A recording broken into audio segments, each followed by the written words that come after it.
La société Binance, qui est la plus grosse plateforme d'échange au monde de crypto-monnaies et qui est implantée aux îles Caïmans, est au cœur de l'actualité et pas pour de bonnes raisons. La preuve de réserve de Binance suscite en effet des doutes face à un rapport Mazars élusif et des procureurs américains qui envisagent une inculpation pour blanchiment.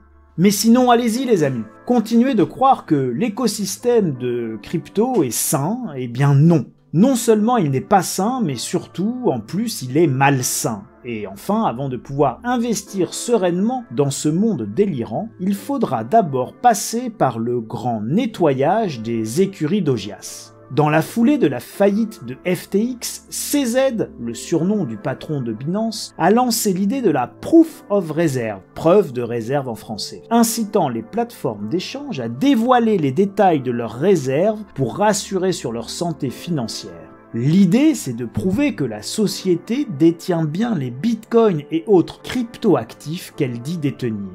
Sauf que même cela ne prouve pas grand-chose et nous allons le voir.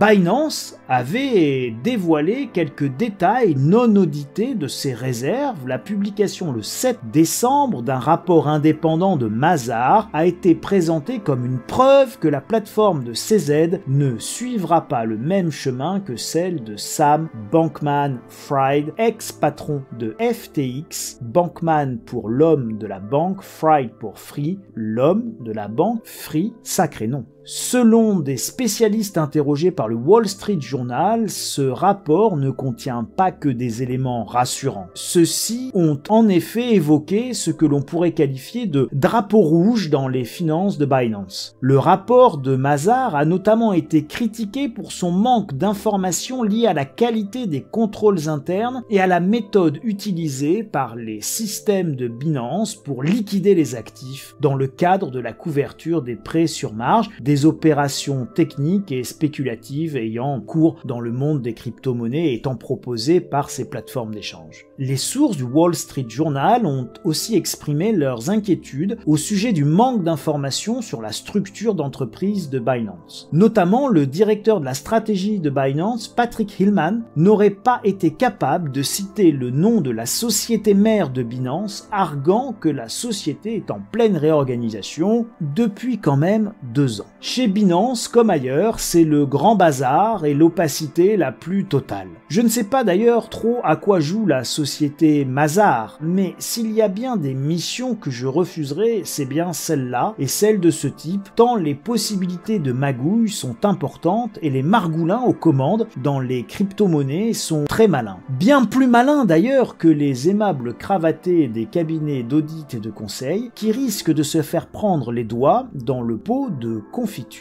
D'après des informations obtenues par Reuters, des procureurs américains seraient divisés sur une possible inculpation de Binance pour blanchiment d'argent. Le rapport de Reuters indique qu'il existe une division entre les procureurs du DOJ, le Department of Justice américain, le département de la justice américaine, impliqués dans l'enquête sur la conformité de Binance avec les lois anti-blanchiment américaines. Certains procureurs estimeraient qu'ils disposent de preuves irréfutables pour agir de manière agressive contre Binance et déposer des accusations criminelles contre ses dirigeants, y compris le fondateur Changpeng Zhao, surnommé CZ. Cependant, les sources de Reuters ont aussi dit que d'autres procureurs ont plaidé en faveur de la retenue dans l'attente d'éventuelles preuves additionnelles. Rappelons qu'il s'agit d'une enquête qui a commencé tout de même en 2018, 4 ans déjà, mais qui a sans doute pris une nouvelle importance suite au choc de la faillite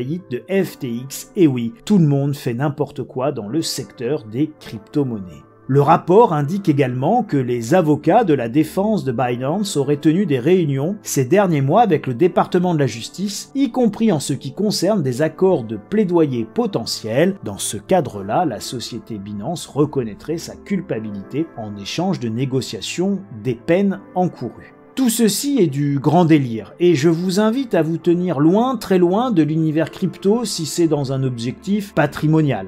Les cryptos n'ont rien à faire dans une gestion patrimoniale en bon père de famille. Si vous souhaitez vous amuser et spéculer avec une très faible part de l'argent du ménage, comme vous iriez un soir jouer 500 € au casino, alors vous pouvez tenter le coup pour la beauté du jeu et le loisir intellectuel. Pour le moment, nous n'en sommes qu'au tout début de l'explosion de cette bulle et du grand nettoyage des opérateurs, Binance passant désormais en tête des opérateurs à risque.